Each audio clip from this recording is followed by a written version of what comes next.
மக்களே எப்படி இருக்கீங்க எல்லாரும்? நான் வந்து பெட்ரோல் ஃபில் பண்ணுறதுக்காக ஹவுஸ் போயிருந்தேன். பெட்ரோல் ஃபில் பண்ணிவிட்டு ஏர் செக் பண்ணுறதுக்காக நான் போயிருக்கும்போது எனக்கு முன்னாடி ஒரு அண்ணன் இருந்தார். அவர் என்ன சொன்னார்னா, இப்படி வந்து எனக்கு 30-40 ஃபில் பண்ணுங்க அப்படின்னு சொல்லி கேட்டார் அவரோட பைக்குக்காக. என்ன ப்ராப்ளம்னா, அந்த ஏர் ஃபில் பண்ணுற மிஷினில் ஏதோ ஒரு ஃபால்ட் இருந்திருக்கு. ஸோ அதனால அவங்களால வந்து 30க்கு மேலே ஃபில் பண்ண முடியாது அப்படின்னு சொல்லிட்டு இருந்தாங்க, சம் ஃபால்ட். ஆனால் இந்த அண்ணன் வந்து என்ன சொல்லிட்டு இருந்தாருன்னா, இல்லை கண்டிப்பாக எனக்கு வந்து 30-40 தான் வேணும்னு சொல்லி கேட்டுட்டு இருந்தார். அப்போ தான் எனக்கு ஒரு சின்ன ஒரு தாட் ஒன்று வந்தது. எல்லா வண்டிக்குமே ஃபேக்ட்ரி ரெக்கமெண்டட் டயர் ப்ரெஷர்னு ஒரு விஷயம் இருக்குங்க. ஆனால் அதை எத்தனை பேர் வந்து கரெக்டான முறையில் ஃபாலோ பண்ணுறோம்?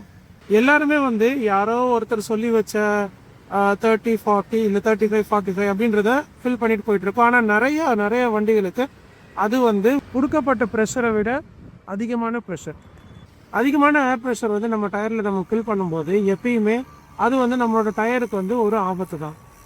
கான்டாக்ட் பேட்ச் கம்மியாகும், ஸ்டெபிலிட்டியும் கம்மியாகும். உங்களுக்கு பிரேக் பண்ணும்போது ரோடுக்கும் டயருக்குமா இருக்கிற அந்த கான்டாக்ட் பேட்ச் கம்மியாக இருக்கிறதுனால ஸ்கிட் ஆகிறதுக்கான வாய்ப்புகளும் நிறையவே.